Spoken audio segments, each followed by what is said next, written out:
Hi, beautiful. I wanted to quickly share with you today a healthy snack that is super easy to make at home. So I just got home from the gym. I need something to tide me over between meals.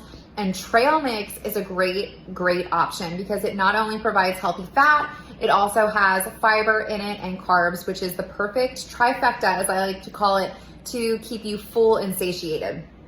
So the thing about trail mix though is that most store-bought versions are not all that good for you. So if you can see right here, this is the Costco version I just wanted to show you.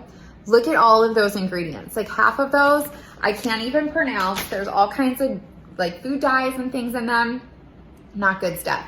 Making your own literally takes about 15 seconds. So much healthier and uses simple ingredients. So I'm going to quickly show you how. So you can see I have some pepitas, some cashews, almonds, and some organic raisins.